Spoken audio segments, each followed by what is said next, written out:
আসসালামু আলাইকুম প্রিয় দর্শক, কেমন আছেন সবাই? আশা করি আল্লাহর রহমতে সবাই অনেক ভালো আছেন। আলহামদুলিল্লাহ, আমি অনেক ভালো আছি।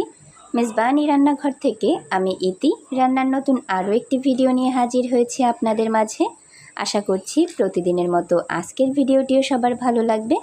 ভিডিওটি ভালো লাগলে সাবস্ক্রাইব করে পাশে থাকা বেল আইকনটি চালু করে দিবেন, যাতে আমার পরবর্তী নতুন কোনো ভিডিও ছাড়ার সাথে সাথে আপনাদের নিকট নোটিফিকেশান পৌঁছায়।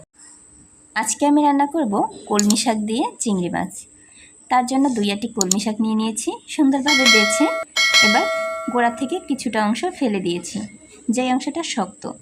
এবার একটু ছোট ছোট করে কেটে নিব। কলমি শাকে কিন্তু প্রচুর পরিমাণ আয়রন থাকে, যেটা রক্ত উৎপাদনে খুবই ভূমিকা পালন করে। এই তো আমার কলমি শাকগুলো খুব সুন্দরভাবে কাটা হয়ে গেছে। শাকগুলো আমি পরিষ্কার পানি দিয়ে ধুয়ে নিয়েছি। সাথে নিয়ে নিয়েছি চিংড়ি মাছ। চিংড়ি মাছটাও কিন্তু আমি বেছে নিয়েছি।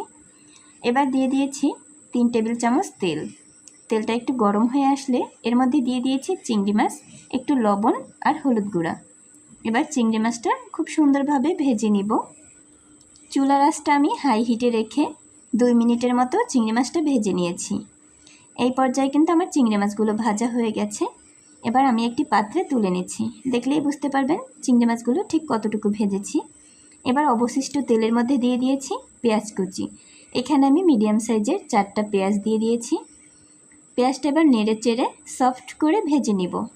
এই পর্যায়ে কিন্তু আমার পেঁয়াজগুলো ভাজা হয়ে গেছে। এবার দিয়ে দিয়েছি 1 চামচ পরিমাণ হলুদ গুঁড়া, সাথে দিয়ে দিয়েছি হাফ চামচ মরিচ গুঁড়া আর পরিমাণ মতো লবণ। একটু নেড়ে চেড়ে এবার দিয়ে দিয়েছি কষানোর জন্য পানি। নেড়ে চেড়ে মশলাটা কষিয়ে নিচ্ছি। যখন উপরে তেল উঠে এসেছে তখন দিয়ে দিয়েছি ওই আগে থেকে ভেজে রাখা চিংড়ি মাছগুলো। চিংড়ি মাছ দিয়ে আবার একটু নেড়েচেড়ে কষিয়ে নিব। চিংড়ি মাছ দিয়ে 2 মিনিটের মতো নেড়েচেড়ে কষিয়ে নিয়েছি। এবার দিয়ে দিব পানি। এখানে আমি হাফ কাপ পানি দিয়েছি, কেননা শাক থেকে কিন্তু পানি বের হবে, এর জন্য পানির পরিমাণটা একটু কম দিতে হবে। এবার শাকগুলো আমি দিয়ে দিচ্ছি। শাকগুলো একটু ঢাকনা দিয়ে ঢেকে দিলে কিন্তু কমে যাবে, যার জন্য আমি সব শাকগুলো একসাথেই দিয়ে দিয়েছি। আপনারা চাইলে কিছুক্ষণ পরে পরেও দিতে পারেন। এবার ঢাকনা দিয়ে ঢেকে দিয়েছি। একটু লক্ষ্য করলে দেখতে পারবেন ঠিক 2 থেকে 3 মিনিট জাল করার পরে কিন্তু শাকটা অনেকটাই কমে গেছে। এখন ঢাকনাটি তুলে একটু নেড়েচেড়ে দিব। খুন্তির সাহায্যে উল্টে পাল্টে খুব ভালোভাবে নেড়েচেড়ে দিতে হবে। আর যে কোনো শাক রান্নার সময় কিন্তু ঢাকনা ব্যবহার করা যাবে না। ঢাকনা ব্যবহার করলে শাকের কালারটা নষ্ট হয়ে যাবে। যে কোনো শাক রান্নার সময় কিন্তু 1 চিমটি চিনি ব্যবহার করা যেতে পারে, তাতে কিন্তু শাকের কালারটা সবুজই থাকবে, কালার নষ্ট হবে না। কিছুক্ষণ পর পর একটু নেড়েচেড়ে দিতে হবে, যাতে শাকগুলো খুব ভালোভাবে সিদ্ধ হয়ে যায়। এই কলমি শাক রান্না করতে কিন্তু খুব একটা বেশি সময় লাগে না, 10 মিনিটের মধ্যেই শাক রান্না করা হয়ে যাবে।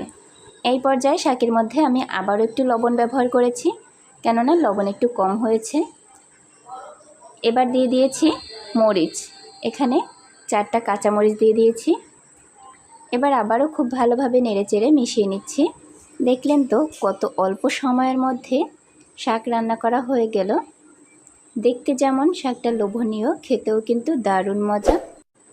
এইরকম একটি শাকের রেসিপি থাকলে 1 প্লেট ভাত তো অনায়াসেই খেয়ে নেওয়া যাবে। এই পর্যায়ে দিয়ে দিয়েছি একটু জিরার গুঁড়া। জিরার গুঁড়া দিয়ে আবার একটু নেড়েচেড়ে নিচ্ছি। আমার রেসিপিটি ফলো করে আপনিও তৈরি করতে পারেন দারুণ মজার কলমি শাক দিয়ে চিংড়ি মাছের এই রেসিপিটি। আশা করছি আপনারও আপনার পরিবারের সকলের কাছে খুবই ভালো লাগবে। ভিডিওটি ভালো লাগলে লাইক, কমেন্ট আর শেয়ার করে দিবেন। ধন্যবাদ সবাইকে। আল্লাহ হাফেজ।